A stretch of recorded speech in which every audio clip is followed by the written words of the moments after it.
Bom dia, gente Porangara. Então, hoje a minha coluna ela não estava caracterizada para acontecer hoje. E eu separei na semana que vem uma convidada para estar comigo falando também sobre a ocupação Krenak. Mas eu vou dar uma introdução, então, nesse assunto para a semana que vem também. A ocupação Krenak foi uma ocupação que eu participei, que, na verdade, é uma expografia de arte, ou seja, a expografia ela é uma exposição da vida de uma pessoa homenageada.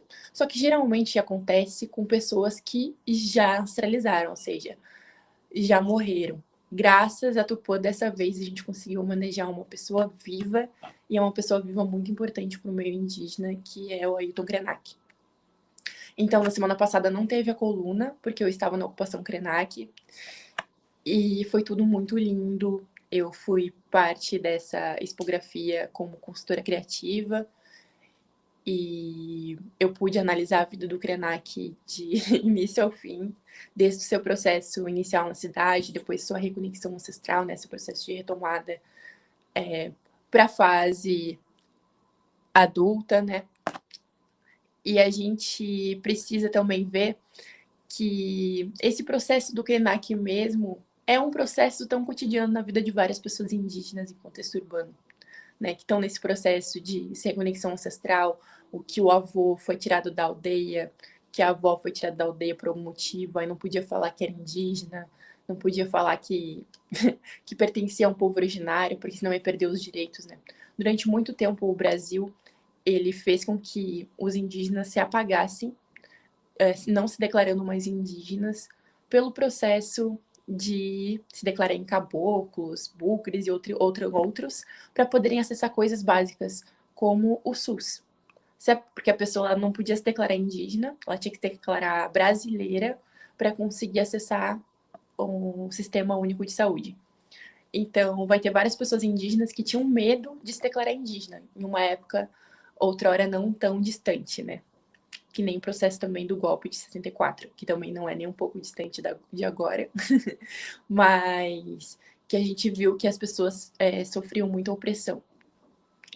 Mas voltando para a ocupação Krenak, lá ela tem um acervo de 90 peças do Ailton Krenak que vão estar dispostas de maneiras artísticas, porque, curiosamente, ele também pintava quadros, ele também pinta, ele também faz vários tipos de arte, de rascunhos, rabiscos, então vai ter várias partes artísticas do Krenak, vai ter seus livros também, como livros de ideias para adiar o fim do mundo, futuro ancestral, A Vida Não É Útil, que são livros muito marcantes também, tanto aqui no Brasil quanto fora, o Krenak ele já é conhecido internacionalmente, e a gente precisa ver que uma pessoa indígena consegue fazer muita coisa. Então, o Krenak ele também foi uma das pessoas mais marcantes da Constituição de 1978 para colocar os direitos indígenas nas pautas, né?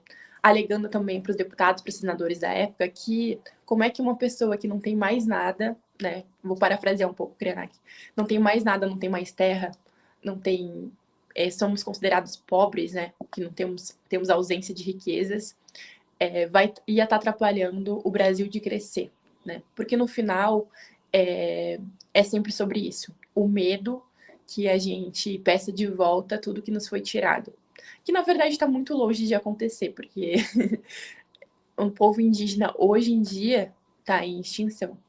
A gente não chega a ser 3% da população no Brasil, sendo que já fomos mais de 6 milhões de indígenas vivendo nesse solo, né? Então, não tem nem como a gente reivindicar tudo que nos foi tirado, porque a gente não tem nem quórum para uma guerra tão grande. Então, a gente só pede para acessar os nossos direitos que são inerentes à terra e que vêm antes da existência desse Brasil.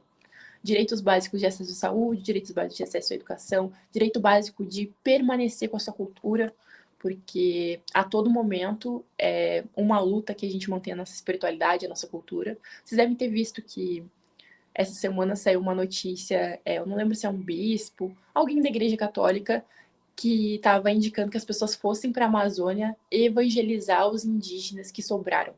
E a gente fica assim, por acaso essa evangelização com os jesuítas deu certo? Não deu certo.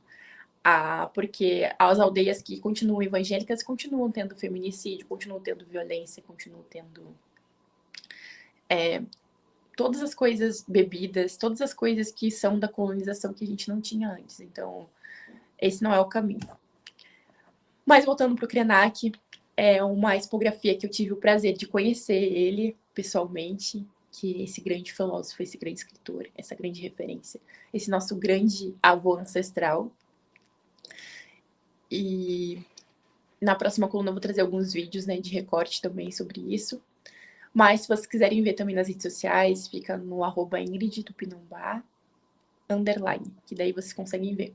Mas teve 2 momentos muito enfáticos pra gente, que foi um toré, que é basicamente um tipo de ritual de dança indígena, onde a gente consegue juntar vários povos, cantar algumas músicas, alguns cantos nossos, tanto para espiritualidade, quanto alguns de guerra também, depende do contexto. Mas o toré, ele traz esse envolto de energia em círculo, e ele é muito potente. E a gente teve a oportunidade de fazer esse toré com o Ailton Krenak, que é uma coisa que a gente nunca imaginou, gente. Não consigo nem transmitir ele como uma celebridade, porque não é uma celebridade. É como se fosse um encantado mesmo, uma entidade viva, presente e que está ali conosco. Então, foi realmente muito potente. Conhecer uma pessoa que fez muito pela luta. Ele tem 72 ou 73 anos e para esse pouco tempo de vida, que 72, 73 anos, a gente vê que é pouco tempo de vida, ele fez muita coisa pelos povos indígenas, e não só pelo povo dele, o que eu acho que é a minha premissa também. Toda a minha luta eu faço para todos os povos, não só os tupinambás.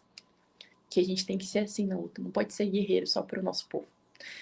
E ele segue muito essa premissa de luta por todos os povos, e de andarilhar, conhecer os povos, ajudar os processos também de retomadas de terra, retomadas de aldeia, e é uma pessoa que eu admiro, assim, demais mesmo. A história de vida dele, a luta dele, o que ele pensa, a forma que ele dialoga. Ele é uma pessoa muito tranquila ao mesmo tempo, ele passa uma serenidade e uma fala pausada como os antigos Morubixabas, que eram as nossas lideranças. Então, essa expografia foi mais que uma homenagem, foi o jeito de trazer o próprio Ailton Krenak de forma tátil, de forma visual, né? Que é o poder da arte também. A gente não vive sem arte, sem cultura. E por mais que os cortes na parte da cultura tenham sido muito grande, né? A gente vê que a inflação tá... O poder de compra tá difícil, mas a arte, ela vai ter um jeito de salvar, de dar esse âmago, né? Esse acalanto na alma, no tempo da rotina mesmo. Então, que a gente possa ver essas hipografias, que a gente possa ver os projetos de arte. Tá tendo uma exposição de arte aqui em Florianópolis com vários artistas indígenas também, a Lá Mendes, a Aline, a Moara Tupinambá. Então, a gente tem a oportunidade de estar vendo a arte e a gente tem que se dispor a estar dentro disso, porque isso traz uma paz, uma tranquilidade na nossa rotina que não é fácil, né? Mas é isso, gente. A expografia do Ailton Krenak está acontecendo até dia 23 de novembro no Itaú Cultural, que fica em São Paulo, na Avenida Paulista. É uma exposição gratuita, é só chegar lá, abre, se não me engano, às 11 da manhã.